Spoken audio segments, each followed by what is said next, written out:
7:14 Friday at the Halden in Charlotte. Owen Halsey walked in wearing a flannel shirt and canvas jacket. 3 hours of highway on his shoulders. The woman in the wheelchair at the corner table looked him over. Her voice was tired. "You can turn around." I'm used to men changing their minds at the door. 2 tables away, Marlon Weish sat with 2 lawyers and a phone angled under the napkin. Owen did not see the camera. He saw her right shoulder, 15 degrees higher than her left. He sat down. That posture hurts. The man she expected to bolt first turned out to be the only one in that room who looked at her not as a CEO in a wheelchair, but as a Chart 4 specialist had been signing under the wrong name for 3 years. 2 weeks earlier, on a Monday morning in Asheville, Owen Halsey had been crouched inside the bore of a 3 Tesla MRI scanner at Mercy Ridge Hospital, recalibrating a lumbar coil that had been throwing ghost signal for 3 days. The in-house tech had given up. Owen had it singing clean in 40 minutes. The head of imaging stood at the door with her arms crossed. "Where did you train?" "I read a lot." She watched him pack his case. He did not look up. He had given that answer for 3 years, and it had stopped meaning anything to him a long time ago. The school called at 12:40. Lila had not eaten lunch again. He drove over, signed her out early, bought her a grilled cheese at the diner 2 blocks from the elementary school. She ate half of it, then she looked at him across the booth with her mother's eyes. "Dad, could Mom walk if we went back?" He set his coffee down. He did not answer for a long moment. "She could have. If I had trusted myself sooner." Lila did not understand all of it. She understood the part that mattered. She reached up, took the small enamel hair clip from her own hair, and pinned it to the breast pocket of his jacket. That night, after she was asleep, he opened his laptop and read a new paper out of Stanford. The 3rd citation in the references read Halsey and Crane, 2018. He read his own name. He closed the laptop. He felt nothing he could put into a sentence. The phone rang at 9:41. His sister Bridget. "Owen, I'm done asking." "Bridget." "Friday. The Halden, Charlotte. 7 o'clock. I've already paid the deposit and I'm not telling you who. You want to skip it, you tell me to my face. I can't leave Lila. Mom is coming up Friday morning. I already arranged it."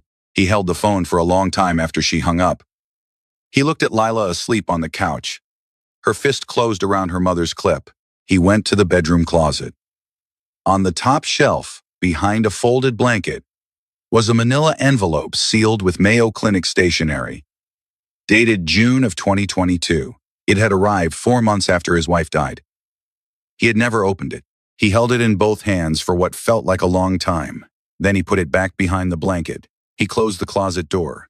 That same week, 890 feet above Tryon Street in Charlotte, Adeline Crestwood was running the launch meeting for the Crestwood Spine S2. 11 engineers around a glass table. The prototype in a clear case in the center.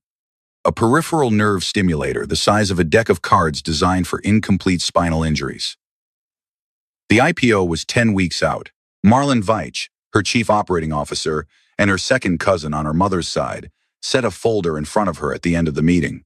Shareholder sentiment. 38% flagged concern about the optics of a CEO in a chair leading the roadshow. She read 1 page. She closed the folder. "Marlon, I sell devices to people with spinal injuries.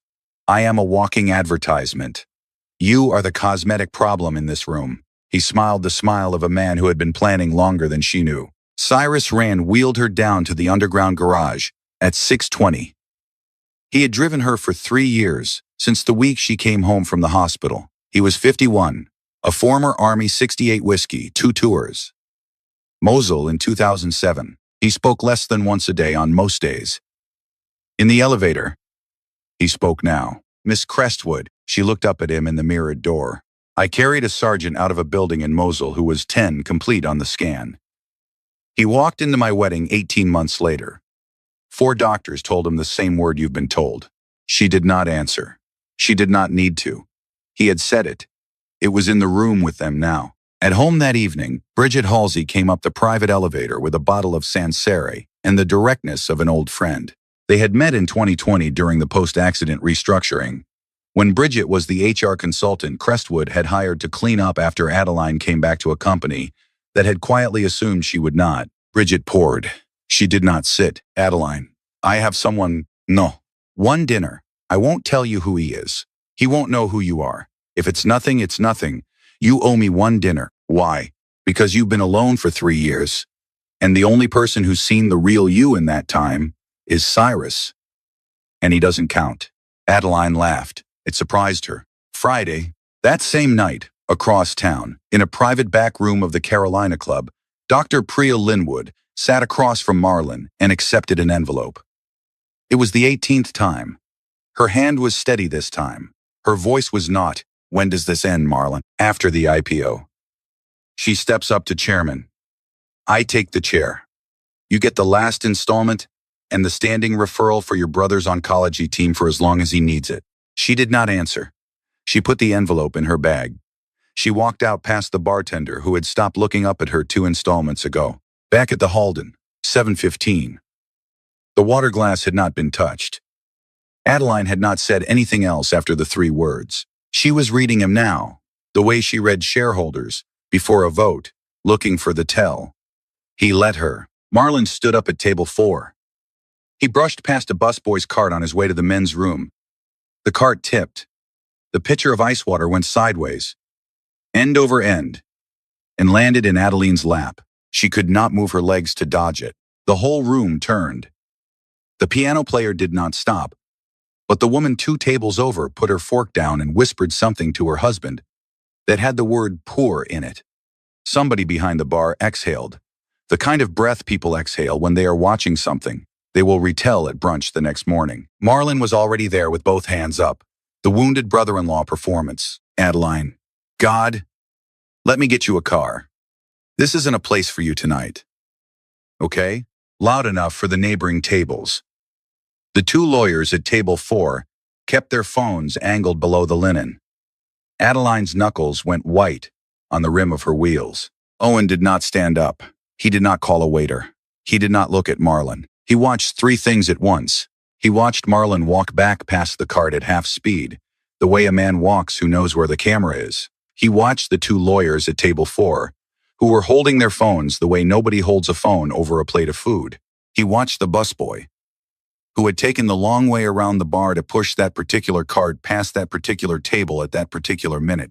He took off his canvas jacket. He folded it once. He laid it across Adeline's lap, over the dark wet patch on the gray silk, in one motion, without looking down at her thighs. He did not ask permission, and he did not apologize for not asking. Then he turned his head 3 degrees toward Marlon, who was still standing there with both palms open in the air, and he spoke in a normal speaking volume, the kind a man uses to ask for the salt. Your suit's bespoke. Left shoulder is sitting 2 centimeters above the right. You should fix that before you film the next one. The camera reads it. One of the lawyers at table 4 lowered his phone into his lap. The other froze for half a second, which was the half second that mattered. Marlon's mouth opened. Nothing came out for a full second. Then he laughed the wrong laugh, the laugh of a man who had not prepared for this branch of the conversation. He sat back down at his own table, without finishing the walk to the restroom he had pretended to be making. Adeline turned her head. For the first time that evening, she looked at Owen directly, not at the doorway behind him. Who are you? I'm the man your friend Bridget promised not to tell you about. She went quiet. Bridget had never been wrong about a person in 12 years. And Bridget had picked her own brother for this dinner, which meant Bridget had known something she had not been willing to say into a phone. Owen took out his phone. He did not photograph her. He did not photograph Marlon. He turned the camera in one quiet motion toward table 4, and he took one photograph of 2 men holding 2 phones the wrong way. He put the phone back in his jacket pocket. He picked up his menu.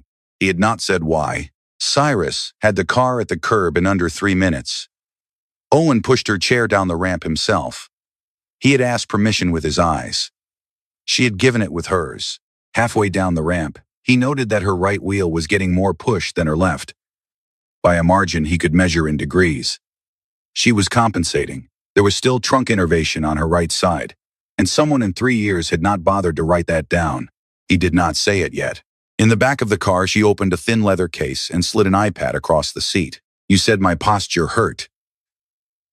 Can you actually read a film? Or were you guessing? He turned the tablet. He scrolled past the cover sheet. He stopped on the sagittal cut at T11 and 12. He looked at it for 11 seconds. He turned the screen back toward her and put his index finger on a high-signal band of tissue wrapped around the cord like a bad sweater. This isn't a complete transection. This is secondary compression from scar tissue that has thickened over time. The difference is one word. The difference is surgical. She did not move for a long time. When she spoke, her voice was a flat blade. 4 independent specialists read it the other way. You are a calibration tech. You think you're smarter than 4 men. No. I think 4 men read the same sentence. He handed the iPad back. In the rearview mirror, Cyrus watched the way Owen had held the tablet. He watched the way Owen's thumb had stopped exactly on the T11 cut, without scrolling past it. He watched the way Owen had read the image from right to left, the way radiologists read, not the way technicians read. He did not say anything to Adeline. He filed it. The car stopped outside her building on 7th Street. She handed him a card with one finger. If you're right, I need to know. If you're wrong, I am going to file a complaint against you for practicing medicine without a license. He took the card. He did not smile. You don't have to file anything. I stopped practicing 3 years ago. I did it on my own. She watched him climb out. She watched Cyrus close the door for him. Cyrus drove him to the Amtrak station alone. They were 3 blocks from it when Cyrus spoke into the rear view. You're Halsey. Halsey of Halsey and Crane. The silence in the back seat lasted 5 seconds. Yes. Cyrus nodded once. I won't tell her, but don't leave Asheville until she walks. That sergeant I told her about. I'm the reason he walked. I'm not letting her chair be the thing I lose. Owen got out at the station. He did not sleep on the train. At his kitchen table in Asheville, at 3:20 in the morning, he opened the manila envelope from Mayo. The letter inside was dated June 15th, 2022, 4 months after his wife had been buried. It was a consult request from a neurosurgeon he had trained, asking him to read the imaging for a 31-year-old female CEO out of Charlotte with a fresh equestrian injury, T11 level. The patient's name was on the second page, Adeline Crestwood. He sat down on the kitchen floor next to the refrigerator. For 3 years, he had not opened the envelope because he had believed he could not survive what was inside it. He had been wrong about which thing was going to hurt. He cried with the heel of his hand pressed flat against his mouth because Lila was asleep in the next room. Adeline did not sleep either. At 8 in the morning, in jeans and a hooded sweatshirt for the first time in a year, she had Cyrus drive her 2.5 hours to Durham, to Duke Medical, where she paid out of pocket under her grandmother's maiden name for a full lumbar and thoracic MRI. The reading took 4 days. When the radiologist called, he used the phrase secondary compression of the conus due to mature scar formation, surgical decompression indicated. He used it twice in one sentence. He said it the way a man says it, when he cannot believe nobody has said it before. She called Dr. Priya Linwood from the parking deck. She did not say where she was. She read the radiologist's conclusion aloud. Priya did not skip a beat. Priya was good at her job in the way that bad people sometimes are. Adeline, whoever read that, read it wrong. I've compared every annual scan personally for 3 years. Adeline did not say anything. She hung up. She sat in the back of the car with her phone in her hand and watched the screen go dark. For the first time in 3 years, she did not believe Dr. Linwood. By Friday afternoon, Marlon had what he needed. The Halden footage, cut clean, scored with strings, captioned for internal distribution. CEO breakdown in public. IPO risk. He sent it to 3 sympathetic board members. He sent it to nobody else. By Monday morning open, Crestwood stock was down 6.2% over 2 sessions. By Monday afternoon, an emergency board meeting had been scheduled for the following Monday at 9. Agenda Item 1. A motion to elevate Adeline Crestwood to a non-executive chairman role for the duration of the IPO process. Lila spiked 103 on Saturday night. Owen drove her to the Children's Hospital at 1 in the morning. They kept her for observation. He sat in the chair next to her bed, with his jacket folded under her head, watching the heart monitor, holding the bottom of her foot through the blanket because it kept her calm in her sleep. Adeline called at 6:11 Sunday morning. He picked up on the second ring without checking who it was. She did not say good morning. Do you regret it? When you were right, and they died anyway. He looked down at his daughter, hair stuck to her forehead with fever. Yes, every day. That is why I will not be wrong the second time. The line was quiet for a long time. I went to Duke. The Duke film says what you said. I need you in Charlotte. I don't practice anymore. I don't want the best neurosurgeon in America. I want the only person who told me the truth without looking at the film twice. He did not answer her then. He hung up. He stayed at the hospital. By Sunday night, Marlon had pulled the credit card flags on Adeline's account. He saw a hotel charge in Durham. He saw a parking deck at Duke Medical. He understood what she had done. He called Priya at 10:40. He used a word he had not used to her before. Tonight. The original 2022 MRI files. I want them gone or corrupted before that board meeting opens Monday morning. Priya did not say yes. She did not say no. She put on her coat and she drove to the Crestwood server room with her badge in her teeth. And her hand shook on the keypad 3 times before it remembered the code. She did not know that Cyrus had been quietly pulling a private weekly backup of the same server, off-site, on a personal drive in his safety deposit box at a credit union in Gastonia since the night he had dropped Owen at the train station. Adeline drove herself to Asheville on Monday morning. She had not driven herself anywhere in 3 years. The hand controls had been installed at month 4 and used twice. She used them now. Blue Ridge Imaging Service sat between a tire shop and a Mexican grocery in a strip lot off Patton Avenue.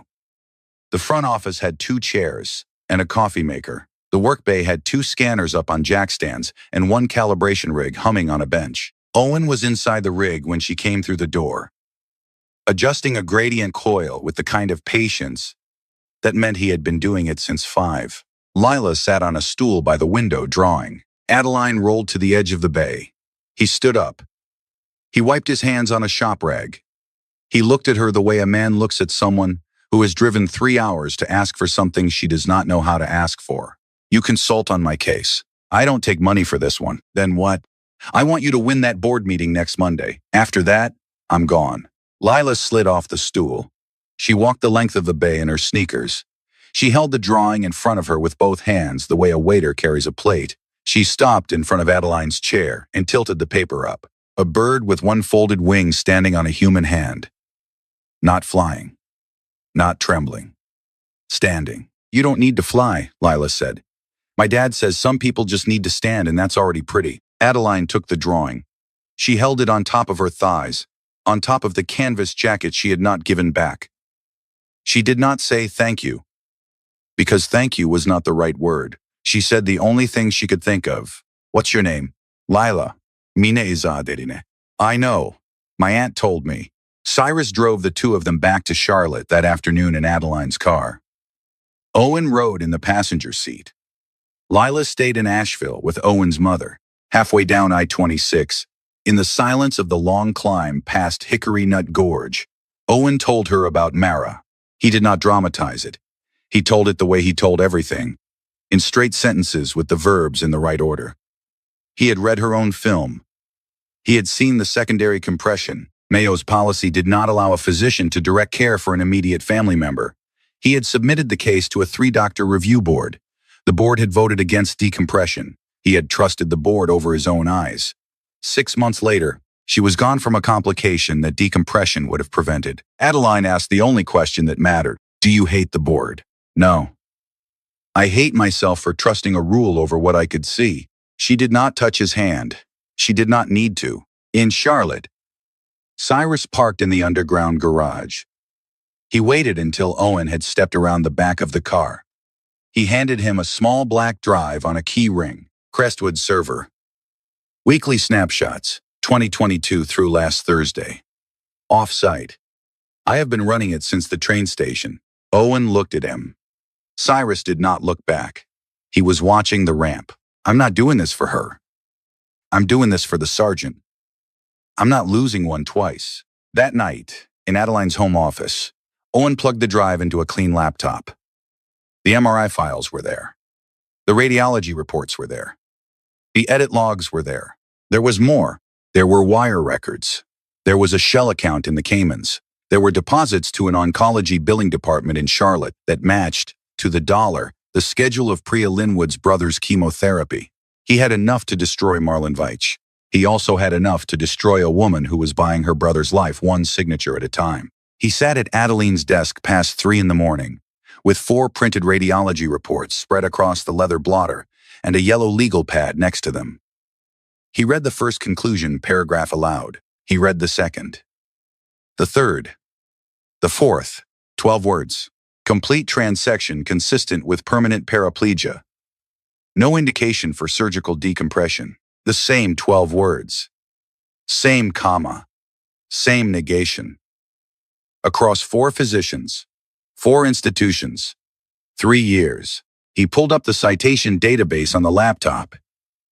He found the sentence. It was lifted, verbatim, from a teaching template published in 2007, retired from the standard guideline in 2015. No working neuroradiologist had used the full sentence in 9 years. He printed the proof page.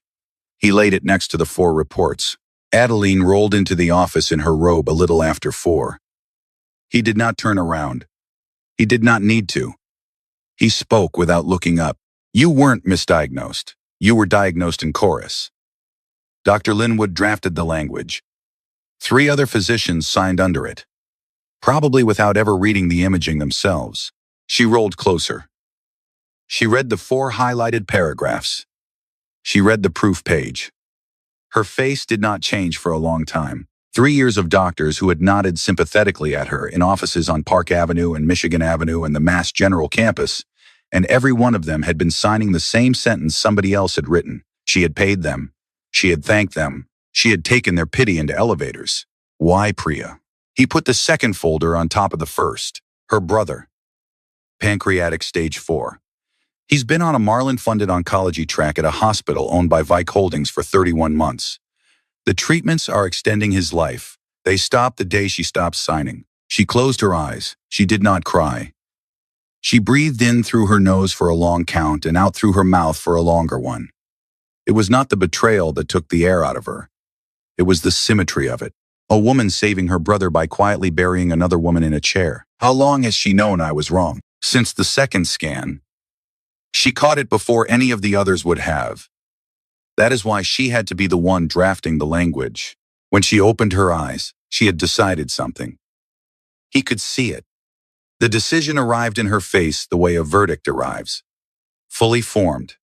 Not negotiable. 3 days, she said. I give Dr. Linwood 3 days to walk into the police station on her own. During those 3 days, Crestwood Foundation, my personal fund, takes over her brother's oncology billing in full, separately from Veitch Holdings. No strings, no conditions. After 3 days, if she has not gone in, the drive goes to the U.S. Attorney's Office. Owen looked at her then in a way he had not yet. Not as a patient, not as a project. As someone he had underestimated by exactly 1 degree. It was the decision of a chief executive who had learned, somewhere in 3 years of being underestimated, how to win without dirtying her hands on the way through. The front door of the apartment opened without a knock at 4:18 in the morning. Marlon stood in the foyer in a coat over pajamas. He had a board-issued key to the unit, a security provision from 2021 she had forgotten to revoke. Adeline, you are letting an imaging technician read your personal medical records at 4 in the morning. I'll have to read that into the record at the meeting. Owen did not look up from the desk. He gathered the 4 radiology reports into a neat stack. He laid the printed proof page on top. He set the drive on top of the page. Then he stood up. He picked up a single sheet of paper from the corner of the desk, folded once into quarters. He walked past Marlon, as if Marlon were a coat rack. At the doorway he stopped, turned, and addressed only Adeline. Tomorrow morning. Before you vote, open this when I walk into the room. He put the folded paper on the hall table. He left. Marlon watched the door close. He did not know what was on the paper. Adeline did not either. Monday morning, 9 o'clock. The Crestwood boardroom on the 42nd floor. 11 directors. 3 counsel. 1 observer from the underwriters. Adeline at the head of the table in a navy suit, the canvas jacket folded once over the back of her chair because she had not given it back yet. Marlon spoke for 18 minutes. He played the cut from the Halden on the wall screen. He produced a printed timeline of Adeline's recent absences, her Durham hotel charge, her unscheduled trip to Asheville. He concluded with the motion. Move the chief executive to a non-executive chair through IPO and beyond. Adeline asked for 5 minutes. She asked to bring in an outside consultant. The chair allowed it. The door opened. Owen walked in. Gray button-down. No tie. Laptop. Under his arm. Marlon laughed. The laugh came out of him before he could decide whether to let it. This is the consultant? The Asheville calibration tech? Adeline, are you actually doing this to your board? She did not answer Marlon. She nodded once at Owen. He plugged the laptop into the room. 4 panels came up on the wall. The first panel showed the 4 radiology conclusions, aligned, the 12 identical words highlighted in red. The second panel showed the 2007 teaching template, retired in 2015, with the same 12 words underlined. The third panel showed the original 2022 MRI files alongside the Duke 2025 scan. The T11 compression band, labeled artifact in the Crestwood read, labeled scar tissue in the Duke read. The fourth panel was the edit log. Every change to the Crestwood imaging files, 3 years of timestamps, all from Dr. Priya Linwood's personal IP. Between midnight and 3 in the morning, alongside 18 gate access entries showing Linwood entering basement parking after hours. On the same nights Marlon's car was in the building. Marlon stood up. What does a calibration tech know about medicine that this room has to sit and listen to? Owen did not raise his voice. He did not look at Marlon. He reached into his inside pocket. He laid 2 items on the conference table in front of the chair. The first was a current Minnesota medical license. In the name of Dr. Owen J. Halsey, MD, PhD, Neurorehabilitation, Mayo Clinic, 2010 to 2022. The second was the first page of a peer-reviewed paper from the Journal of Spinal Medicine, 2018, titled Secondary Cord Compression Following Mature Scar Formation. Halsey, Crane. He set a third sheet next to them, a printed page from Dr. Priya Linwood's 2019 doctoral dissertation, with footnote number 41, which read, in italics, Halsey and Crane, 2018. Foundational. He looked at Adeline, not at Marlon. He spoke at a normal speaking volume. I am not asking this room to believe I am a doctor. I am asking this room to read 4 reports, written by 4 independent specialists over 3 years, and explain why they all use the exact same 12-word sentence from a 2007 template that the field stopped using in 2015. One doctor can be wrong. 4 doctors do not accidentally write the same wrong sentence. Someone handed them the pen. The director nearest the window set his pen down on the legal pad and did not pick it up again. Marlon lunged for the license across the table. Cyrus stepped out from the back wall, where he had been standing without being noticed for 9 minutes, and caught his wrist. Adeline reached for the folded paper at her place. She opened it under the lip of the table where no one could see. 4 lines, in handwriting. You will not need me after today. You already have enough to win this. I came to tell you that you were right not to sit still. She closed her hand around it. She did not cry. She looked up at the board. The chair called the vote. The motion to elevate failed, 9-2. A second motion, to suspend Marlon Vike from all duties pending an internal investigation, passed unanimously. Security was at the door before he made it to the hallway. On his way out, Marlon turned. He looked at Owen across the length of the table. You think you saved her. You couldn't even save your wife. The room went still in a way. Conference rooms do not usually go still. Owen did not answer for a long moment. He looked at Marlon the way a man looks at someone he has decided he will never speak to again. When he did answer, he did not look at Marlon. He looked at Adeline. You're right. I didn't save her. That is why I'm standing here today. Marlon was let out. The chair adjourned. The directors stayed. What Cyrus found that afternoon, going through the deeper layers of the off-site backup, was the email. Dated July 3rd, 2022. From Marlon Vike's company address to Adeline's medical assistant at the time, Patricia Hale, who had been let go in 2023 for unrelated reasons. The subject line read, External Consult Filter. The body read, Going forward, Do not forward any external consultation offers to the CEO, including and especially anything originating from Mayo, Rochester. Route everything to Dr. Linwood for screening. Confirm receipt. Patricia Hale had confirmed receipt at 4:11 that afternoon.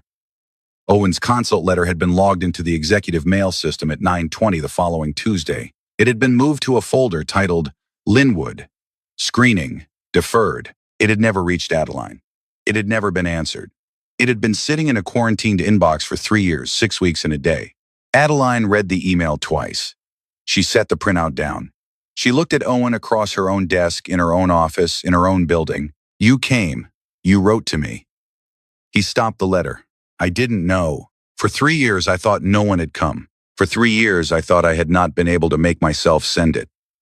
I thought the unopened envelope at home was the letter I never wrote. It was the letter I never opened back. Neither of them spoke for a while. The afternoon light moved across the floor. 3 years had been taken from both of them by the same hand, in the same building, by an email that took 90 seconds to compose and 12 to send. Dr. Priya Linwood walked into a federal building at 2 to 10 in the afternoon on the second of her 3 days. She did not bring counsel. She brought a USB drive of her own, a chronological folder of every payment, every meeting, every signed report. She told the agents at the front desk that she was prepared to surrender her license and serve whatever sentence the court determined. She said it in a level voice, and she said it without looking down. She had not slept in 40 hours, and somewhere in those 40 hours, she had remembered why she had become a doctor in the first place. Adeline kept her word. Crestwood Foundation absorbed the brother's oncology costs in full and transferred his case to Duke. Dr. Linwood received a suspended sentence and permanent revocation of her medical license. She did not contest either. Her brother lived another 14 months. She was at his bedside. Marlon Vike was charged on 3 counts. Healthcare fraud. Securities manipulation. The third was the one that cost him the most. Obstruction of emergency medical care. A North Carolina statute carrying up to 12 years because the email had blocked the consult that would have produced the surgery that would have prevented the 3 years she had spent in the chair. Vike Holdings dumped its Crestwood position the next morning at the open. Adeline bought the float back at the floor. The decompression surgery was scheduled 6 weeks out. Owen did not perform it. He referred the case to Dr. Yuna Aoki, formerly his fellow at Mayo, now head of spinal neurosurgery at Johns Hopkins. He was in the operating theater the morning of the procedure, on the observer's side of the glass, in scrubs that no longer had his name embroidered above the pocket. He did not move from the rail for 6 hours. The night before the surgery, he drove her home from the hospital intake. They sat on the balcony of her apartment in the cold. She spoke first. You came 3 years too late. I came as soon as I could come. She nodded. She did not blame him anymore. She had stopped blaming anyone in the elevator of the federal building 2 days ago. 8 months later, on a Wednesday morning in May, the Halsey Crestwood Neuro Rehabilitation Center opened on the ground floor of the Crestwood South Campus, 3 blocks off Tryon Street. Nonprofit, free for veterans. Cyrus Rand signed on as field operations director on one condition: that a small line be added under the name on the front wall, in honor of Sergeant R. Halverson, Mosul, 2007. Adeline agreed without negotiation. The line was carved in the same stone as the rest of the lettering, no smaller, no larger. Adeline walked the length of her own boardroom that morning on forearm crutches, from her desk to the window. 22 steps. Not a miracle. The result of a decompression surgery done in the right place, by the right person, at the right time. 3 years late and still in time. She had practiced those 22 steps every morning for 4 months before she took them in front of the board. Owen reopened his license in North Carolina. He did not go back to a large hospital. 2 days a week, he consulted at the new center. The rest of the week, he was at the Calibration Bay in Asheville, with the same coffee maker and the same 2 chairs. He told Bridget once, when she asked, that he was not going back. He was just going forward. Lila drew a new bird. The same bird. Both wings folded now. Standing next to another bird that was also standing. Both birds were facing the same direction. She did not give the drawing to her father. She gave it to Adeline herself at the Thanksgiving table at Bridget's house. And she said, Here you go, Miss Adeline. Because she had picked the title herself, and she was very serious about it. Adeline hung the drawing in her office, next to the FDA approval letter for the Crestwood Spine S2. Visitors who saw both pieces of paper on the same wall did not understand the order. She did not explain it to them. That Thanksgiving, Adeline sat at the table in a regular chair. The crutches leaned against the wall behind her. Nobody mentioned it. That was the respect. After dinner on the back porch, she asked him the question she had been carrying for 8 months. If you had opened the envelope 3 years ago, would you have come? He looked at her for a long time. The porch light caught the side of his face. He did not look away. Yes, and you would have hated me. Because I would have told you the thing you did not want to hear. She laughed. Not the dry one, the real one. I still hate you for that. I am just more grateful than I am angry now. She put her hand on the porch table, palm up. He put his hand on top of hers. After a long pause, because some things take exactly as long as they take. Inside, through the window, Lila looked out at them. She reached up to the hair clip on the breast pocket of her father's jacket, on the chair by the door, and she set it straight. She did not say a word.